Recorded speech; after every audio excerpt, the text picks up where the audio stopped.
Hello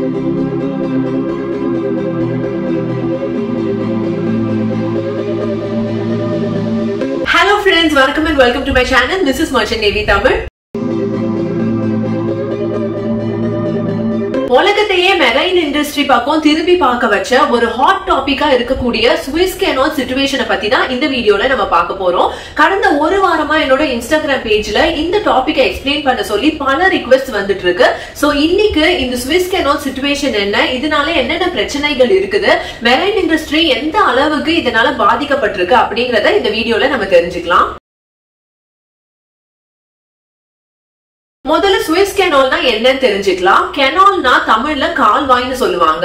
so natural கால்வாய்கள் நிறைய இருக்குது. இந்த மாதிரி நேச்சுரல் கால்வாய்கள் மூலமா கப்பல், படகுகள் இது எல்லாமே டிராவல் பண்ணிட்டு இருக்குது. ஆனா பெரிய பெரிய மர்ச்சன்ட் நேவி கப்பல்களோட போக்குவரத்து வசதிக்காக ஒரு ஆர்டிபிஷியல் மேன்மேட் கெனால் உருவாக்குனாங்க. இந்த கெனால் பாத்தீங்கன்னா மெடிட்டரேனியன் சீக்கும் ரெட் சீக்கும் நடுவுல ஈஜிப்ட்ல உருவாக்கியிருக்காங்க. இது வந்து ஒரு சீ லெவல் வாட்டர்வே, அதாவது உங்களுக்கு நேச்சுரல் கால்வாய் மாதிரியே இருக்கும். ஆனா இது ஒரு மேன்மேட் ஆர்டிபிஷியல் கால்வாய், சீ லெவல்லயே இத உருவாக்கி இருக்காங்க. இந்த சுவிஸ் கெனால் அத்தாரிட்டி தான் ஆபரேட் பண்ணிட்டு இருக்காங்க. இந்த கெனால் மூலமா இஜிப்சியன் கவர்மெண்ட்டுக்கு வருடம் 5.61 பில்லியன் டாலர்ஸ் அளவுக்கு ரெவென்யூ கிடைக்குது. அதாவது ஒரு கப்பல் வந்து இந்த சுவிஸ் கெனால பாஸ் பண்ணி போகணும்னா அந்த கப்பலோட டன்னேஜ், அதாவது வெயிட்ட பொறுத்து இவ்ளோ காசு நம்ம இஜிப்சியன் கவர்மெண்ட்டுக்கு கட்டணும். சோ ஒரு நாளைக்கு பாத்தீங்கன்னா கிட்டத்தட்ட 50 பெரிய பெரிய மர்ச்சன்ட் நேவி கப்பல்கள் இந்த சுவிஸ் கெனால கிராஸ் பண்ணி போகும். அப்படி கிராஸ் பண்ணும்போது ஒரு கப்பலுமே ஹியூஜ் அமௌண்ட்ஸ் ஆஃப் டாலர்ஸ் வந்து இஜிப்சியன் கவர்மெண்ட்டுக்கு கொடுக்குது. சோ இந்த காசு வந்து அக்கவுண்ட்ல இருந்து ஆட்டோ டெபிட் ஆயிரும். இந்த காசை அந்த கப்பலோட ஓனர் கட்டுனதுக்கு அப்புறம் தான் அந்த கப்பலுக்கே இந்த சுவிஸ் கெனால கிராஸ் பண்றதுக்கு பெர்மிஷன் கிடைக்கும். சோ பல விதமான பல சைஸ்ல உள்ள கப்பல்கள் ஒரு ரெகுலர் பேசிஸ்ல இந்த சுவிஸ் கெனால கிராஸ் ஆயிட்டு தான் இருக்குது. இது ஒரு நேரோ கெனால் பேசேஜ்ங்கிறதுனால இங்க டிராபிக் ஜாம் ரொம்பவே ஹையா இருக்கும். ரொம்ப ஃப்ரீக்வென்ட் இன்டர்வல்ஸ்ல கப்பல்கள் கிராஸ் ஆகும்போது ரொம்பவே ஹை டிராபிக் ஜாம் இருக்கும். சோ சீஃப் ஆஃபீசர்ஸா இருக்கட்டும், கேப்டன்ஸா இருக்கட்டும், அவங்க ஷோல்டர்ஸ்ல ஹை ரெஸ்பான்சிபிலிட்டி இருக்கும் இந்த கெனால கிராஸ் பண்ணும்போது. ஓகே, இப்ப சுவிஸ் கெனால பத்தின இன்ஃபர்மேஷன் ஓரளவுக்கு உங்களுக்கு புரிஞ்சிருக்கும். இந்த சுவிஸ் கெனால எதுக்கு மெயினா பயன்படுத்துறாங்கன்னா, இந்த 120 மைல் கெனால் பாத்தீங்கன்னா மெடிட்டரேனியன் சீயையும் இந்தியன் ஓஷனையும் ரொம்ப ஷார்ட் டிஸ்டன்ஸ்ல கவர் பண்ணுது. சோ மெடிட்டரேனியன் சீல இருந்து இந்தியன் ஓஷனுக்கு சேல் பண்ணணும்னு நினைக்கிறவங்க இந்த கேப் ஆஃப் குட் ஹோப்பை சுத்தி வராம ஆப்பிரிக்கா மூலியமா பாஸ் பண்ணாம டைரக்டா யூரோப்ல இருந்து ஏசியாக்குள்ள போயிடலாம். சோ அதுக்காக தான் இந்த கெனால் பேசேஜை யூஸ் பண்றாங்க. இதோட மெயின் சிக்னிபிகன்ஸ், மெயின் அட்வான்டேஜ் இதுதான். இது என்னதான் ஒரு நேரோ பேசேஜா இருந்தாலும் நீங்க வந்து ஆப்பிரிக்காவை சுத்தி வந்து இந்தியன் ஓஷனுக்குள்ள போனோம்னா அதிகமா ஃபியூவல் செலவாகும், அதிகமா டைம் செலவாகும். இதனால அந்த கப்பலுக்குள்ள இருக்கிற பொருட்களோட விலையும் அதிகமாகும். ஏன்னா அந்த பொருள் வந்து ரொம்ப லேட்டா அதிக ஃபியூவல் கன்சம்ஷனோட, அதிக டைம் கன்சம்ஷனோட டெஸ்டினேஷனுக்கு வரதுனால கண்டிப்பா அதோட விலையும் வந்து அதிகமாகும். சோ இதெல்லாம் பிரிவென்ட் பண்றதுக்காக தான் இந்த சுவிஸ் கெனால யூஸ் பண்றாங்க. ரொம்ப ஷார்ட் டைம் பீரியட்ல ஷார்ட் ஃபியூவல் கன்சம்ஷனோட வரதுனால ஈஸி ஆக்சஸ் கிடைக்குது அந்த கண்டெய்னர்ஸ்க்கு. இதனால அந்த பொருட்களோட விலையும் வந்து நமக்கு கம்மியாகுது. சோ இதுதான் வந்து மெயின் சிக்னிபிகன்ஸ் இந்த சுவிஸ் கெனாலோடது. இப்ப இந்த சுவிஸ் கெனாலுக்கு நேர்ந்திருக்கிற மெயின் ப்ராப்ளம் என்னன்னு பாத்தீங்கன்னா, ஒரு லார்ஜ் மேசிவ் கண்டெய்னர் ஷிப் வந்து இந்த சுவிஸ் கெனால கிராஸா பிளாக் பண்ணிருச்சு. அதாவது ஒரு நேரோ பேசேஜ் இருக்குது.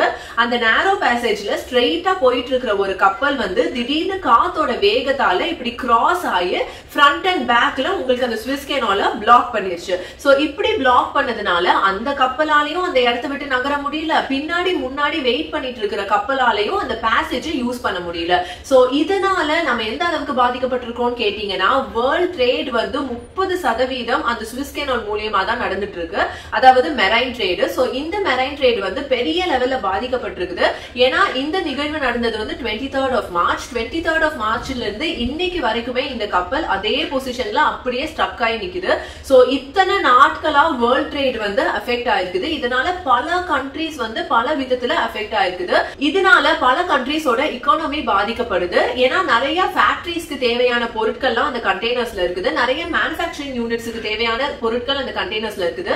இதெல்லாம் ஷெட்யூல் டைமுக்கு போய் சேராததுனால அவங்களுடைய அந்த ஃபேக்டரியோட அந்த ஒர்க் ப்ராசஸ் எல்லாமே ஸ்டால் ஆயிடுச்சு. சோ இதனால எல்லா கண்ட்ரீஸோட எக்கனாமியும் வந்து டவுன் ஆற நிலைமையில இருக்குது. இதனால பல கண்ட்ரீஸ் வந்து இந்த கப்பலை ரிலீவ் பண்றதுக்கு உதவுறதுக்கு முன் வந்திருக்காங்க. வேர்ல்ட் ட்ரேட்ல வந்து 30% அப்படியே ஸ்டாப் ஆயிடுச்சுன்னா அது ஒரு சாதாரண விஷயமே கிடையாது. சோ இது வந்து ஒரு மேசிவ் செட்பேக்னு சொல்லணும். சோ வேர்ல்டுல இருக்கிற எல்லா கண்ட்ரீஸுமே இப்ப மெயினா இதுல போக்கஸ்டா இருக்கிறாங்க.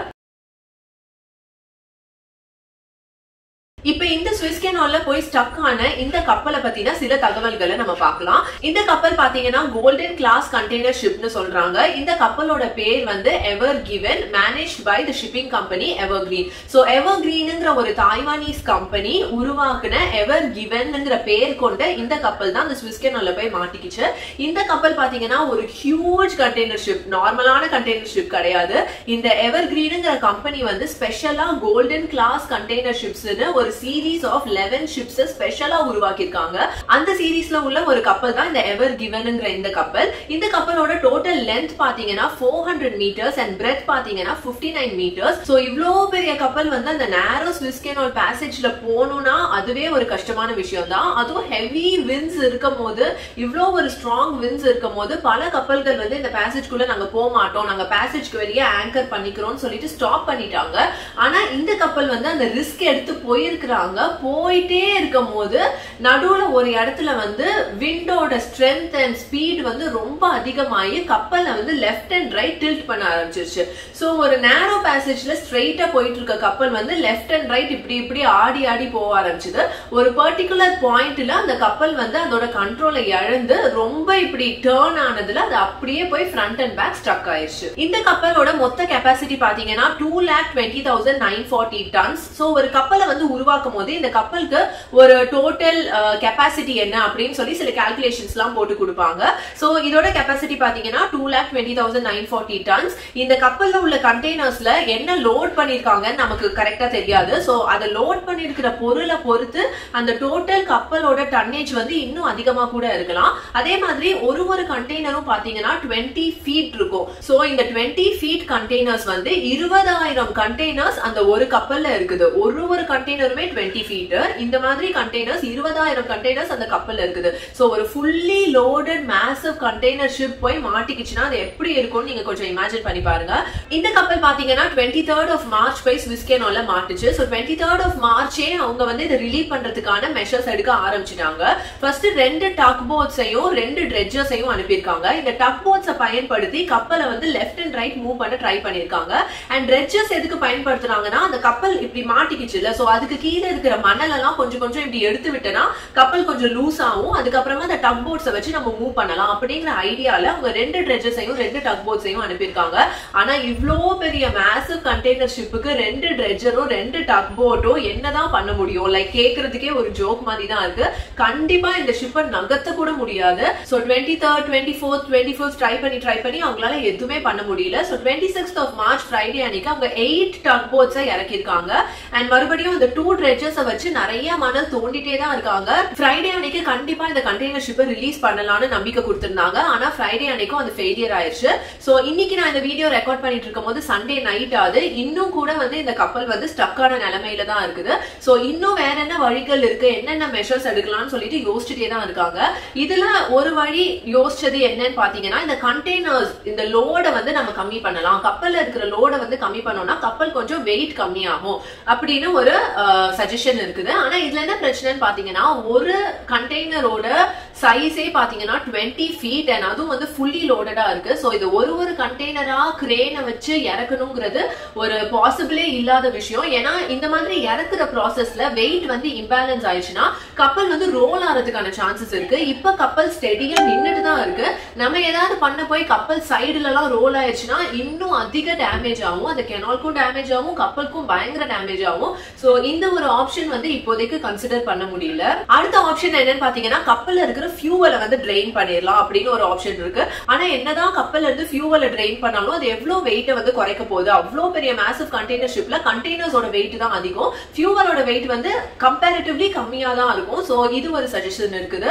இன்னொரு ஒரு சஜஷன் என்னன்னு பாத்தீங்கன்னா கப்பல்ல வந்து அந்த வாட்டர் டேங்க்ஸ் இருக்கும்ல, அது வந்து ஹை பிரஷர் பம்ப்ஸ் யூஸ் பண்ணி அந்த தண்ணியை ட்ரெயின் பண்ணிடலாம். சோ தண்ணியை ட்ரெயின் பண்ணனா கப்பலோட வெயிட் கொஞ்சம் கம்மியாகும் அப்படிங்கிற ஒரு சஜஷனும் இருக்குது. சோ இதெல்லாம் வந்து எக்ஸ்பர்ட்ஸ் வந்து சஜஸ்ட் பண்ணிட்டே தான் இருக்கிறாங்க. ஆனா அந்த கப்பலுக்கு அந்த சிச்சுவேஷனுக்கு எது சூட் ஆகுமோ அந்த மெஷரை தான் நம்மளால எடுக்க முடியும்.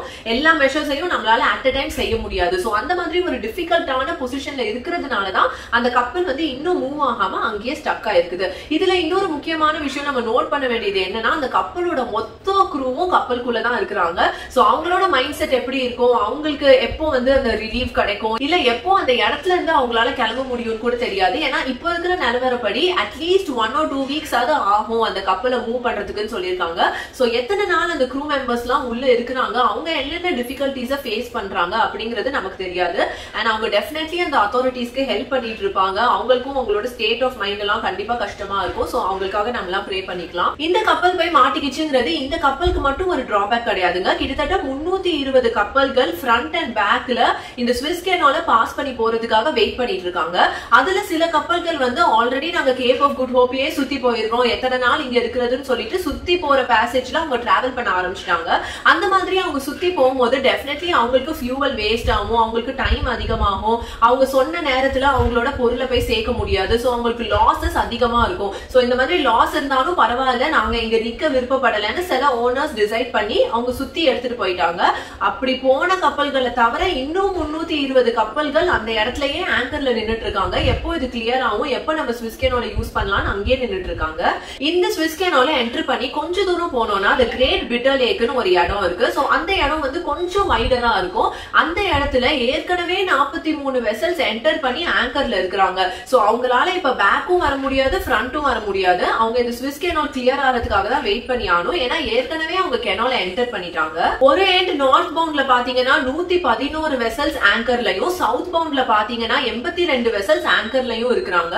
சோ ஒரு கப்பலே எவ்வளவு பெருசா இருக்கும்னு உங்களால இமேஜின் பண்ண முடியும். இத்தனை கப்பல்கள் 320 கப்பல்கள் ஒரே பேசேஜ கடக்கிறதுக்கு வெயிட் பண்றாங்கன்னா எந்த அளவுக்கு அங்க டிராபிக் ஜாம் வந்து கிரியேட் ஆயிருக்கு நீங்க இமேஜின் பண்ணி பார்க்கலாம். இந்த எவர் கிவன் கப்பலை வந்து கிளியர் பண்ணிட்டா கூட இந்த 320 கப்பல்களால உடனே அந்த பேசேஜ கிராஸ் பண்ணி போக முடியாது. அவங்களும் கொஞ்சம் கொஞ்சமா ஆங்கர்ல இருந்து இருந்து இருந்து டர்ன்ஸ் எடுத்து தான் போக முடியும். சோ இதுவும் அவங்களுக்கு வந்து பல வாரங்கள் ஆகலாம். இதனால மொத்த கப்பல் இண்டஸ்ட்ரியே வந்து லாஸ்ல போயிட்டு இருக்குன்னு தான் சொல்லணும். இப்ப உள்ள கரண்ட் நிலவரப்படி மேக்ஸிமம் எஃபோர்ட் போட்டு என்ன சொல்றாங்கன்னா இந்த கப்பலை நம்ம வந்து ரிலீவ் பண்ணி சுவிஸ் கேனால விட்டு வெளியில எடுத்துட்டோம்னா மேக்ஸிமம் 2 நாளைக்குள்ள இந்த டிராபிக்கை வந்து கிளியர் பண்ணிடலாம். மேக்ஸிமம் எஃபோர்ட் போட்டு ஒரு நாளைக்கு 90 கப்பல்களை இந்த சுவிஸ் கேனால் வழியா அனுப்பலாம் அப்படின்னு ப்ரெடிக்ட் பண்ணிருக்காங்க. ஆனா இந்த கப்பலை வந்து 24ஆம் தேதியே வந்து கிளியர் பண்றதா ஃபர்ஸ்ட் ப்ரெடிக்ட் பண்ணாங்க. ஆனா இன்னைக்கு டேட் பாத்தீங்கன்னா 27ஆம் தேதி ஆகுது. இன்னைக்கு வரைக்கும் இதை கிளியர் பண்ணல.